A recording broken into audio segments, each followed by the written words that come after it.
పాలకుల నిర్లక్ష్యం, ముందు చూపులేనితనంతో ఖమ్మం ప్రజలు తీవ్రంగా నష్టపోయారు. ఖమ్మం పట్టణంలో మెజార్టీ ప్రాంతం ముంపుకు గురైంది. అనేక కాలనీ ప్రజలకు కట్టుబట్టలు కూడా మిగలలేదు.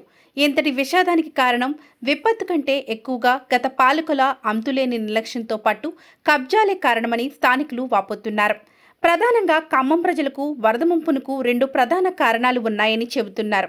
ఆ కారణాలు ఏమిటంటే, బల్లేపల్లి నుంచి న్యూ విజన్ స్కూల్ మీదుగా లకారం చెరువు అలుగు నుండి వరద నీరు దిగువకు వెళ్లాల్సి ఉంది. అయితే లకారం చెరువు చుట్టూ సుందరీకరణ పేరుతో మినీ ట్యాంక్ బండ్ వాక్వే నిర్మించారు. దీనితో ఎగువ నుంచి వచ్చే వరద నీరు లకారం చెరువుల్లోకి వెళ్లడానికి అవకాశం లేకుండా పోయింది. సహజ సిద్ధంగా ఎగువ నుంచి వచ్చే నీరు చెరువులోకి వెళ్లే మార్గాన్ని మూసివేశారు.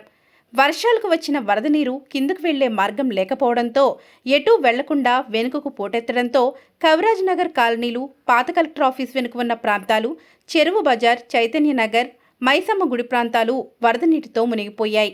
లకారం చెరువుకు చుట్టూ ఆనకట్ట వేయటం, ఎగువ నుంచి వచ్చే వరద నీరు కిందకు వెళ్లే కాలువ చిన్నగా ఉండటం వంటి కారణాలతో ప్రజలకు నేడు ఇబ్బందులు తెచ్చాయి.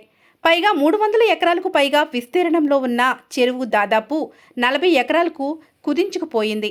ఈ 40 ఎకరాల చుట్టూ బండ్ నిర్మించారు. చెరువు కబ్జాకు గురి కావడంతో వరద నీరు నిల్వ ఉండే విస్తీర్ణం పూర్తిగా తగ్గిపోయింది. దీంతో వరద అంతా చుట్టుపక్కల ఉన్న కాలనీలు, బస్తీలను ముంచెత్తింది. ఇంతేకాకుండా లకారం చెరువు వద్ద 3 కోట్లతో డ్రైనేజ్ నిర్మాణాలు ముందు చూపు లేకుండా నిర్మించడం వల్ల ప్రయోజనం లేకుండా పోయింది. మున్నేరు వరదలో ఖమ్మం పట్టణం పుట్టి మునగడానికి ప్రధాన కారణం ప్రకాష్ నగర్ బ్రిడ్జి వద్ద ఎత్తుగా నిర్మించిన చెక్ డ్యాం ప్రధాన కారణమన్న చర్చ జరుగుతోంది. మున్నేరు పైన ప్రకాష్ నగర్ బ్రిడ్జి వద్ద గత 2 సంవత్సరాల క్రితం నిర్మించిన చెక్ డ్యాం ఎత్తు ఎక్కువగా ఉండటంతో వరద నీరు వెనక్కు పోటెత్తింది. దీంతో కోటనారాయణపురం, ప్రకాష్ నగర్, మోతేనగర్, ప్రియదర్శిని ఇంజనీరింగ్ కళాశాల ప్రాంతాలు, టీచర్స్ కాలనీ, జలగం నగర్, కాల్వ ఒడ్డు, శ్మశాన వాటిక ప్రాంతాలు, సమ్మక్క సారక్క, వెంకటేశ్వర నగర్ ప్రాంతాలకు వరద నీరు భారీ ఎత్తున చేరడంతో ఇళ్లన్నీ ముంపుకు గురయ్యాయి. జనజీవనం అస్తవ్యస్తంగా మారింది. చెక్ డ్యాం ఎత్తు ఎక్కువగా ఉండటం వల్ల ప్రకాష్ నగర్ బ్రిడ్జికి 2 వైపులా వరద నీరు పెద్ద ఎత్తున వెనక్కి వచ్చింది.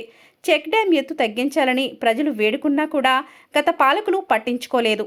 ఏం కాదన్న తీరుగా వ్యవహరించారు. ఫలితంగా నేడు ఈ ప్రాంత ప్రజలు తీవ్ర ఆస్తి నష్టానికి గురి కావలసి వచ్చింది.